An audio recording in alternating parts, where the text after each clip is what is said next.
Okay, well, moving along to our next issue. Freda, why are you looking away?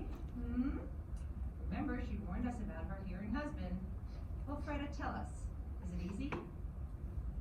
Frankly, I must admit that it's not easy at all for a myriad of reasons.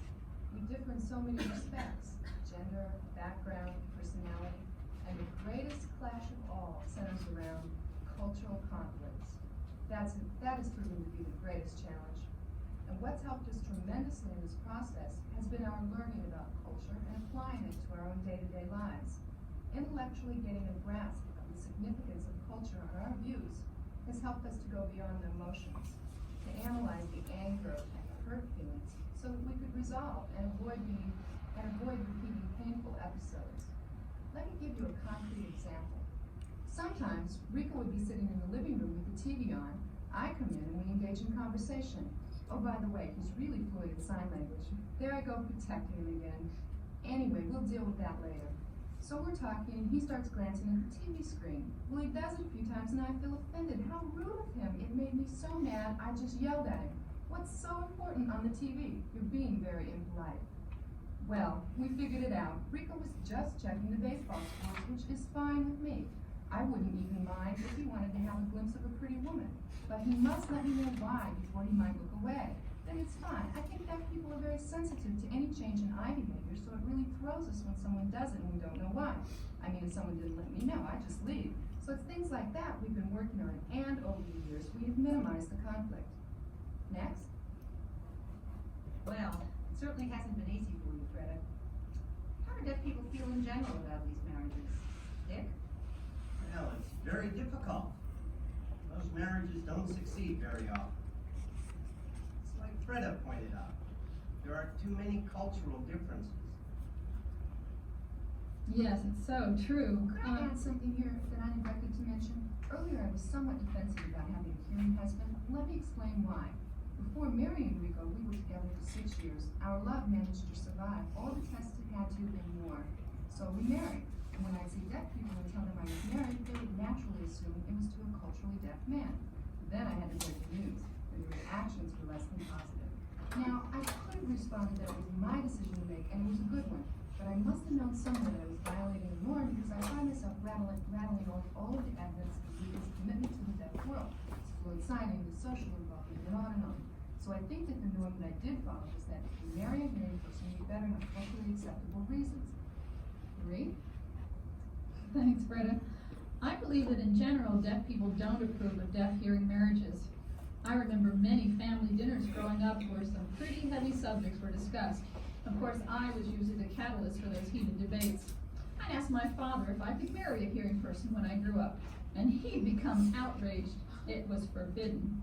My mother was even too upset to eat, and she left the room. Well, I wouldn't stop there. I was full of what-ifs about signing skills, even love, and he wouldn't budge.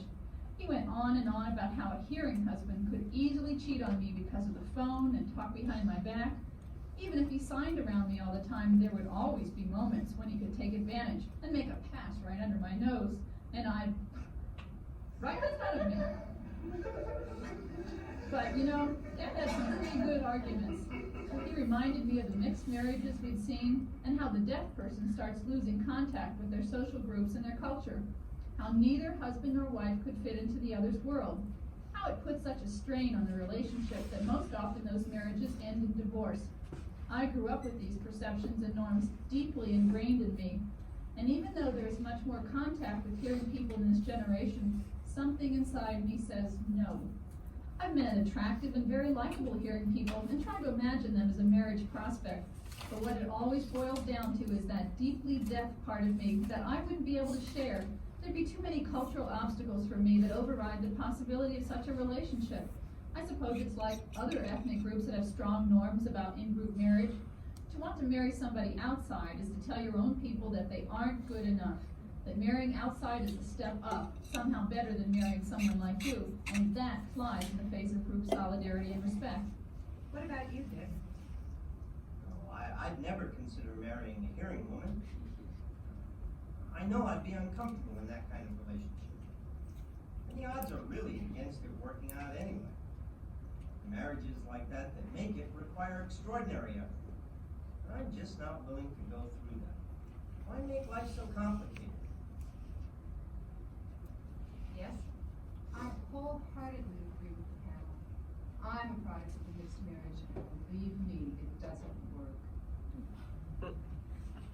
Marie, what would you do if the hearing person had deaf parents and was active in the community? Would that make a difference? Well, it wouldn't solve all the problems. I mean, the best one could hope for with a hearing spouse, even one like Rico, is moderate acceptance into the culture. Perhaps if the hearing person grew up in the culture, they would be accepted to a greater degree, but still not completely. You know, that person still hears and still is hearing. They're sensitive to auditory input. They enjoy music. There's always that line that just can't be crossed. Too many day-to-day experiences that just can't be fully shared. You know, there are just all these different kinds of things like that. I think there's someone over there who want to respond. There's really no question about it. Most mixed marriages fail. But even for the ones that do stay intact, life is really tough on them. I mean, you could bring your husband of 20 years to the club, and the guy's a great signer. He's still gonna be very lonely in there. He's gonna feel like an outsider. He won't be able to interact. And you know, it's really tough on the wife too. Well, I think it depends on whether or not you make the time and effort to deal with those issues. Before we were married, I made it clear to him that he should not expect me to socialize exclusively with hearing people. I would remain a deaf woman after marriage. And if he wanted it to last, he'd have to accommodate me by interacting in my world. Rico and I don't share all of our social circles. I have my deaf friends, and he has his hearing friends, and then there are our friends, who are both deaf and hearing, linked to the deaf community. It's true that Rico was an outsider at the club. It took a very long time for him to be accepted, and it was only after he had his own deaf friends that things began to change. There's a long and necessary process that must happen for trust to develop. Even having a hearing husband doesn't change the fact that I'm cautious when it comes to hearing people. Each one has to earn my trust and the trust of other deaf people.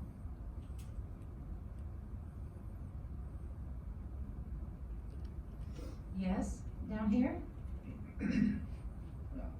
Over the years, I've seen many, I guess you'd call them mixed marriages.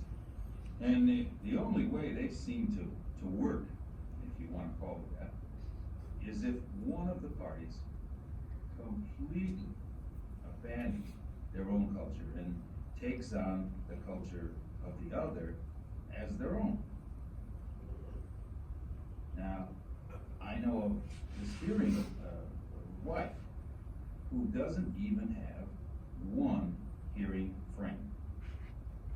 All of her friends are deaf. Maybe she says hello to the neighbor next door, but that's it. And of course, there's some who are just the other way around. When the deaf person can speak well, they just live in the hearing world. What you've got, Freda, this bicultural marriage, is almost never seen. That's right. Mm-hmm. It's so true. You know, I've heard some people talk about this thing. I think the term is third culture. What's that? Right, like a Creole. Yeah. Where deaf people socialize with many hearing people who can sign or people who are interpreters. Well, now that I think about it, most of our friends are in this third culture. And I can only think of a few cases where a friend would be a complete outsider. For example, my husband's hockey league.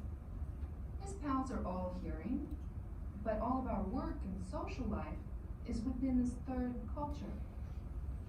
Rico's hockey friends, they don't come to the house.